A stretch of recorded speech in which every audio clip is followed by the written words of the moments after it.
Hi, I'm Samantha Taylor, and welcome to Video Hits. Today we're doing a very special show because with me I've got my friend and co-host, Corey Hart. Corey, it's great to see you. Listen, Corey, in your own words, I think it's important to tell the public what your future plans are. So, is there going to be a Corey Hart tour? When we had planned the Canadian tour, you know, it was something that was very special to me and something that I had really looked forward to as I was touring elsewhere in the world.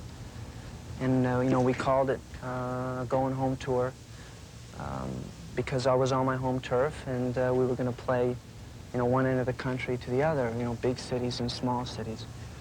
And when the tour was postponed, and then temporarily, or tentatively, I should say, rescheduled for October, you know, the promoters and sort of the businessmen got involved and put their facts and figures together, and they felt that the most feasible way for me to tour would be a mini tour in October of playing basically the major cities in Canada. You know, and that's not the vision that I had for my Going Home tour.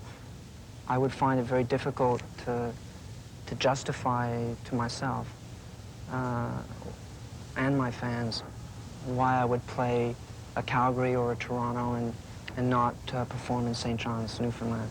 So although I understand maybe the position coming from sort of the business attitude of it, for me, I want to tour Canada when I can do it properly and put on a tour that my fans expect from me and the way it should have been in the first place. Corey, I want to read you a quote out of the Thunder Bay Chronicle Journal by Jeff Hurst. He said, "And each song came from a man with the intensity of someone close to or going over the edge, the eyes that burn and possess. Yet those same eyes can show hints of a shy and bashful man momentarily between each singing trance." Corey, that was said about your last show on June 30th. Tell me what happened the next day.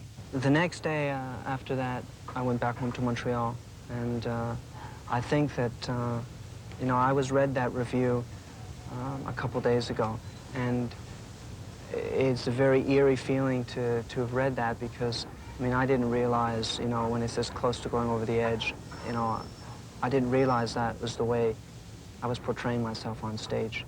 I know that for the past, you know, 3 or 4 months, I felt like, you know, there was a little time clock ticking away inside me, just saying, Corey, you know, you're pushing yourself too much now. And it was something that I really never thought would happen to someone like me. You know, I could always go, you know, longer than the next guy. But I went back to Montreal and I went to see a physician, and he just looked at me and said, boy, you're not looking too good. He said, you're pretty skinny, you know, and you got to take off 10 to 12 weeks. And the thing that bothered me the most about that was the fact that I felt I would be letting down, you know, my audience and people out there that were looking forward to seeing the concerts. And, you know, I'm here and doing what I do because, you know, I want to make people happy and I want to communicate with people. So that was the hardest thing to deal with. Corey, when I read that review, it mentioned, Jeff mentioned in there that you're the boy in the box. And, you know, reading that review and the way I perceive you in concerts and talking to you, you really are a boy in the box. Do you see yourself that way at all? I think to a certain extent, a boy in a box is someone that's rebellious and someone that wants to knock down things that are trapping him, or maybe follow the beat of his own heart more than what someone tells him to do. And to be honest, I've really never felt trapped by, you know, my career or you know, my success, quote unquote. You know, there are things that have significantly changed in my life, but never trapped. To be honest, you know, if I'm going to be called the boy in the box, in this case, I just needed some rest. Some fresh air. Yeah, I just needed a little bit of air. Can you introduce the video for us? Yeah, this is a video called Boy in a Box, and we shot this in England. And a couple of the guys in the cages are some of the guys in my band. So I hope you like it. Just we'll be back with my video, Can't Help Falling in Love, so don't go anywhere. Special guest today is Corey Hart. And Corey, songwriting is very important to you. How come you chose to do a cover version of Elvis Presley's Can't Help Falling in Love? I think had I thought about it quite a bit, I would have decided against doing it.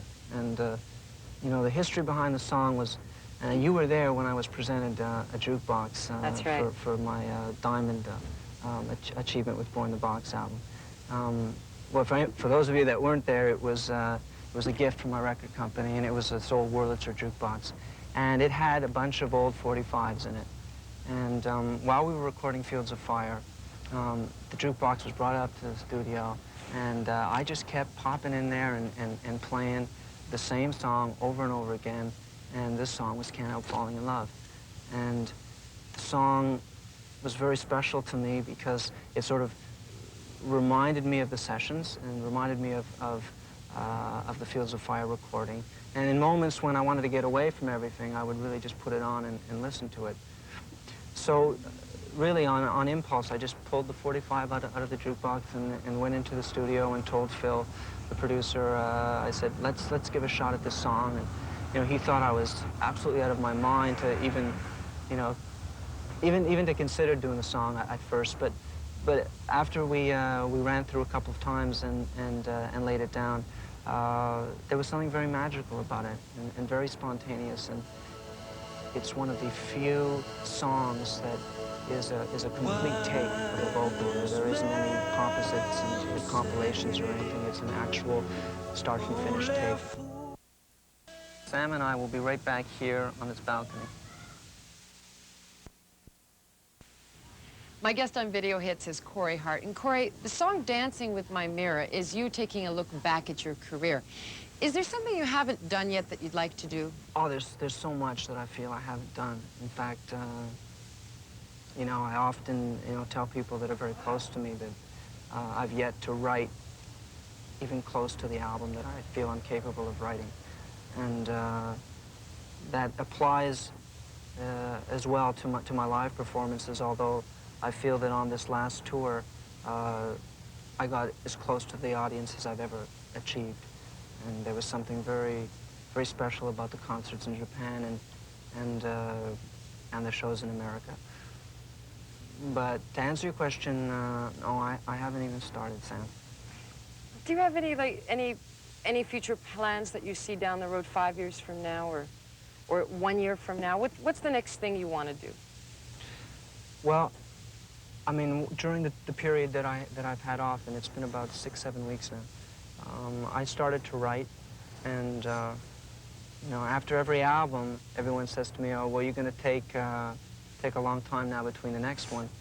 And in this case, I probably will take a longer period of time than I have in the past, only because I feel that on Fields of Fire, I wrote all the songs basically in a month segment, and somehow they reflect quite a bit a consistent mood or a feeling that I was having at that time, and they're a bit introspective and somewhat intense or personal.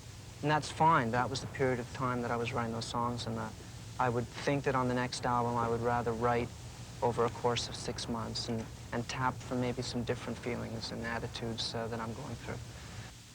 Here's one of Corey's personal songs, Dancing with My Mirror. Don't move from your seats, because Corey and I are coming back right after this. Well, that's it for today's show. Corey, thank you very much for coming. Listen, could you wrap things up with the last video? This is the first song that came off Fields of Fire. It's called I Am By Your Side, and thank you very much, Video Hits, for having me here.